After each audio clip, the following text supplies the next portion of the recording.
À la ferme de Songhai, c'est Mamadou qui est responsable du poulailler. 13 000 poules pondeuses qui produisent chaque jour 11 000 œufs en moyenne. Mamadou se dépêche car il sait que le patron ne va pas tarder à faire sa tournée. Le patron, justement, le voilà. Il s'appelle Godfrey Nzamnjo. On a réajusté ça. Ça sort maintenant. Mais il reste encore les petits grains. Maintenant, je connais ce qu'ils font. Donc, vous comprenez. Ce n'est pas dans le bureau. Depuis le matin, je n'ai pas vu mon bureau. Mon bureau, c'est sur le terrain. C'est sur le terrain.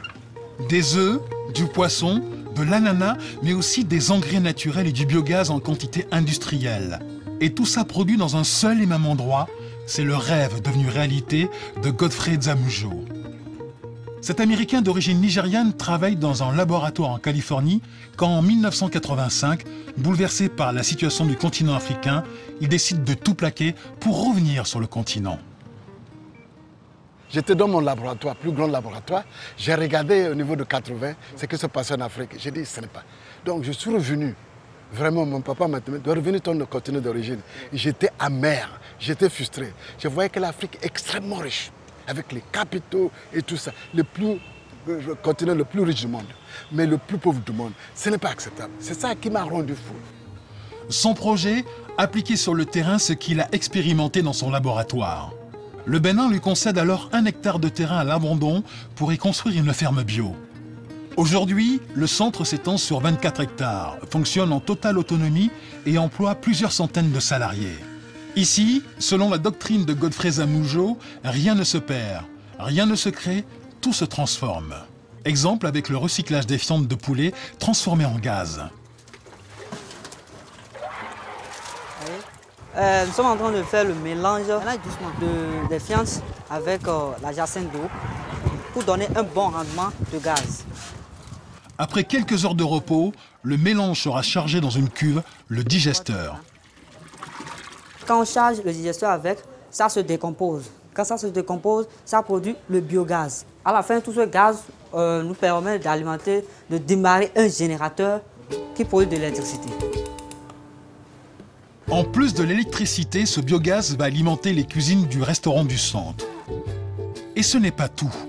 Les déchets de la décomposition des fientes de poulet vont encore servir d'engrais naturel pour les cultures. Et Godfrey Nzamnjo a poussé la doctrine de récupération encore plus loin. Pour être totalement indépendant, il recycle tout le métal de sa ferme pour produire des pièces de rechange pour ses machines. C'était des fonderies. On a déjà fondu ça. Donc on va les travailler maintenant pour créer des poulies. À partir de ça, on fabrique les machines pour nous. Donc on n'a plus besoin d'importer. Donc comme ça crée l'emploi, ça fait développer la capacité d'innovation. Ça déclenche l'envie d'innover. Et les jeunes deviennent intéressés.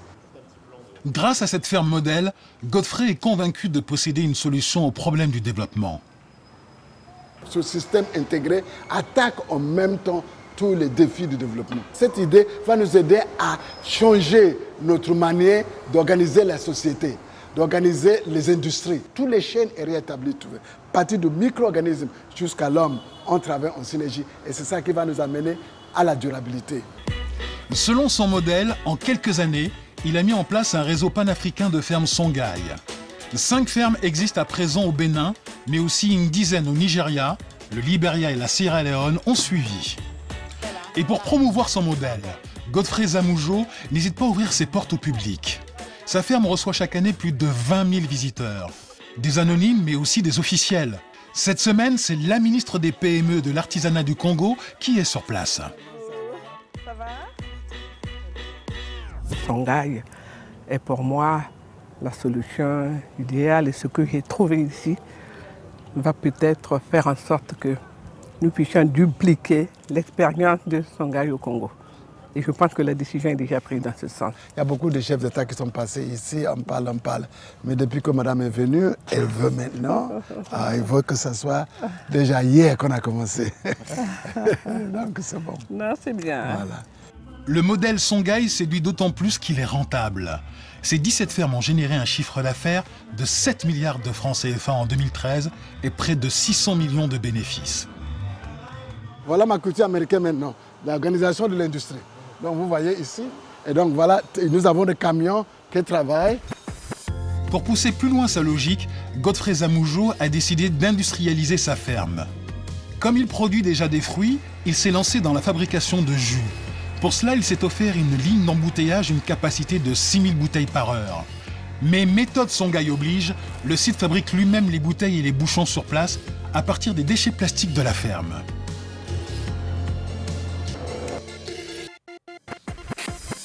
Bonjour, ça va? Convaincu qu'il est sur le bon chemin, Godfrey Zamoujo vient d'ouvrir la SLA, Songhai Leadership Academy, avec pour objectif de former 4000 jeunes cadres à la philosophie du centre.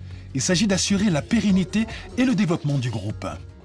Donc vous êtes à Songhai parce que vous êtes conscient de challenge, de défis de l'Afrique. Donc ce cours, c'est pour le préparer, pour être de véritables leaders socio-économiques, les entrepreneurs. Pour montrer que l'entrepreneur, c'est ça qui va sauver l'Afrique. Le rêve de Godfrey Zamoujo serait de créer dans toute l'Afrique des villes rurales vertes, à l'image de ce qu'il a fait dans sa ferme de Porto Novo. Pas impossible, puisqu'en 2008, Songhai a été promu centre d'excellence pour l'agriculture par les Nations Unies. Il projette de s'implanter dans une dizaine d'autres pays sur le continent.